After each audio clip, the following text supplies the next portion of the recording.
Okay, Chronicles of our Asian Century. A lot of things are happening in Asia today. And we thank our guest ambassador, Jose V. Romero, joining us to discuss these issues. He's just back from China with the, in quotes, mid-level, a very modest Mid-level, yes. description of the delegation. That's right. But very significant, which we will discuss in the Philippine-China Focus, our major segment for our Journeys program or show. And now news. The latest and most significant news coming out is about the TPP, Trans-Pacific Partnership, upon which is the economic pivot. If there was, there is a military pivot where Obama announced 60% of U.S. military forces to be moved to Asia. TPP, Trans-Pacific Partnership, is the economic pivot to Asia with special arrangements with several countries but isolating China. Yet, after 3-4 years of efforts, it seems that, as Badra Kumar says in his article, Barack Obama's Asia pivot is sinking beneath Pacific waves. That's the first item. And this is mainly because, Mr. Ambassador, in the U.S., in the campaign debates, both Trump and Hillary Clinton have rejected the Trans-Pacific Partnership Treaty itself. Yes. So the implication here is very serious for several countries, and the Japan news brings this up. U.S. failure to ratify TPP will make Japan rethink security, hurt U.S. credibility in the region, and this is from Singapore's Lee Hsien Loong. As an ambassador with your diplomatic experience, how will Obama and the U.S. deal with it? What will happen after the U.S. election, since both candidates have come out in response to the public clamor in the U.S. that they will not pursue this TPP anymore? Yes, the problem that beset the U.S. government is the protectionist elements within the United States, because to open up the U.S. market to the Asian giants and little giants, might harm their interests. So there's a strong lobby against the TPP. But the TPP is the carrot that America needs to reinforce its soft power approach to ASEAN, which the Chinese, through the AIIB and the OBOR and the Silk Road, is gaining momentum. So they have to rethink this very carefully. And well, there seems to be a chain reaction of negative responses from Asia.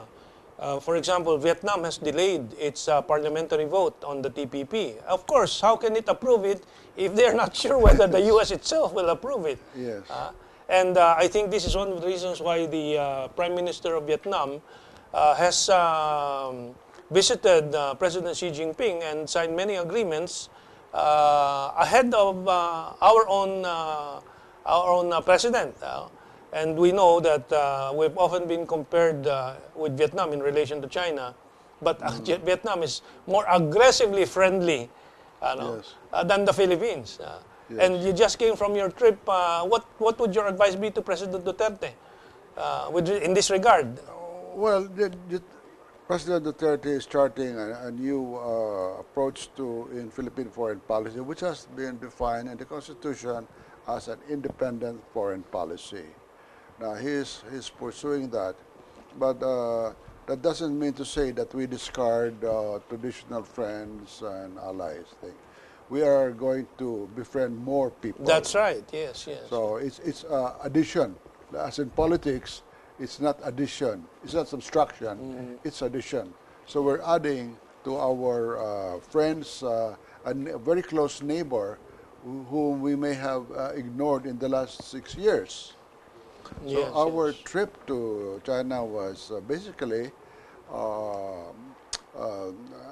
confidence-building measure to reaffirm our commitments of friendship with a very, very old ally.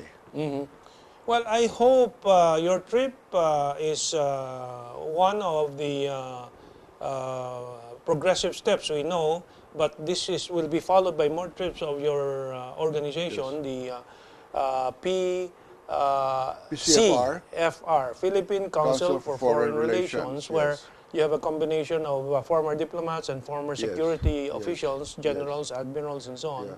And then you have another organization, With the the Ambassadors Association Philippine Ambassadors Yeah, Association yeah. Foundation, Foundation. Incorporated or Institute? Incorporated. Incorporated. Yes. Because let us look at the data. 2015, overseas direct investment from China going to Indonesia is 1.3 billion US dollars. Going to Cambodia, a small country, 392 million US dollars. Going to Myanmar, another small country, $206 million. And going to Singapore, a very small country but significant in terms of financial clout, 4.9 billion US dollars. And Vietnam, which is often compared, as I said, to the Philippines, gets 323 million US dollars investment from China. And the Philippines, guess what? 24 million US dollars investment. Yes. We're really losing out while we're, in the past, have appeared to be the most belligerent. We're losing out on trade and prosperity. Yes. Well, the reason is we are getting too distracted. But when I had this meeting with the Vice Foreign Minister, Mr. Ambassador Liu Yuanmin, he told me that, you know, this legal problem that we are facing in the South China Sea should not override the relations between our countries, which goes back 1,000 years. Yes, yes. You know, since Marcos opened up relations officially in 1975, to date, we have signed dozens of bilateral agreements covering all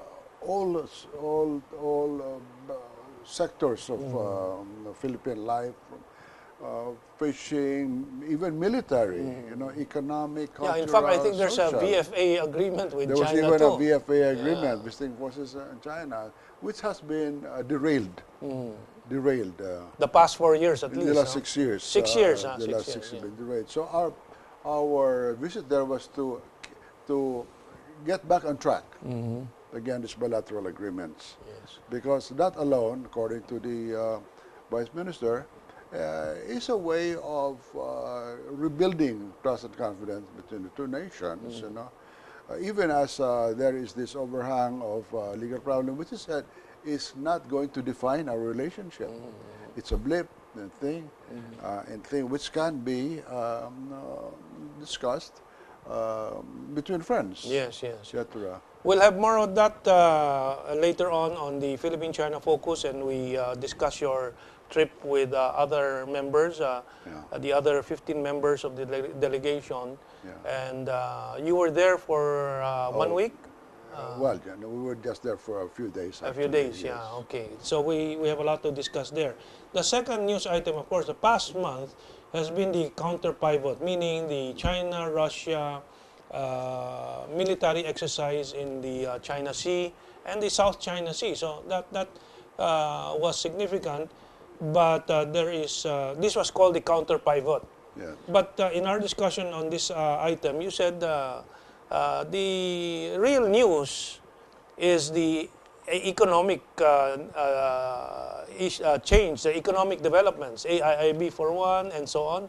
Can you convey what you conveyed to me to our audience? Because I think that's very significant. People pay attention to all these controversial sound and fury issues, but the real serious matter is the economic development. Yes, all of this political posturing, this high drama that they're playing there, actually intended for their own constituencies in China and the West, should give way now to to realpolitik, which is economic development. And this this initiative of China, which is the Silk Route road that extends, as you know, all the way up to the Danube, passes by the Mediterranean, Indian Ocean, Malacca Straits, etc., will create a supply chain which will make the movement of goods and services much faster, much more efficient. That's going to change the architecture of the global economy. It's a very important thing for us to get on. That's what my article today in the Middle Atlantic. Yes. We wanted to emphasizes that. Let's focus on this column, which everybody should follow every Saturday. No, this is not a regular column. It's twice a month, maybe. Yes. Yeah. Okay.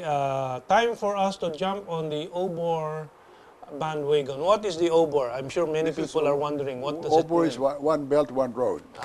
One road. And what is the explanation? One belt where and one road to where? Para ba yung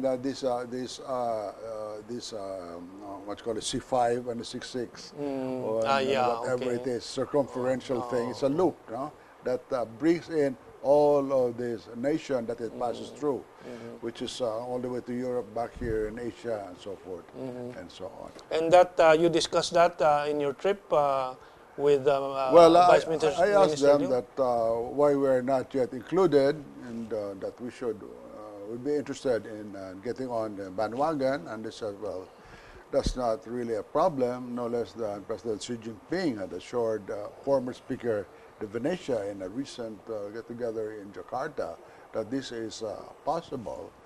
But we must prepare for this. We must now begin to really set aside from some of this legal thing, but not get drowned in this the drop of water, as they put it, and talk about it, and so that we can concentrate now more on the economic development issues. So that was the gist of our discussions there. So this is the connection between our first item in the news, which is the decline of the TPP, Trans-Pacific Partnership Initiative of the U.S., while there is more positive outlook from the AIIB and the other economic, and the OBOR here in Asia. Ideally, the OBOR should tie up with the ASEAN 2020 program, which is the regional program, the sub-regional program, and with the APEC, so that we can have a really global system, which will be the new architecture, which is a free trade regime. Access to all markets, access to free movements of goods and services from east to west, north to south, all that. I mean, that's the ideal world. That the Philippine environment, political environment, policy environment has been dominated the past 6 years by this difficult issue of the China Sea. Yes. But the promise is really in this new Silk Road. That's the other name of OBOR, right? Right. So we were very clear, actually, that we are not going to give up our claim on China Sea, and neither will China claim. But we cannot suspend a relationship until after we have discussed this. And I think this will be settled by the Code of Conduct that the ASEAN and China are going to discuss and probably implement by the end of the year. Yes. So, well, we'll have more of that in our major segment, which is the Philippine-China focus. So wait for that. Let's take this break.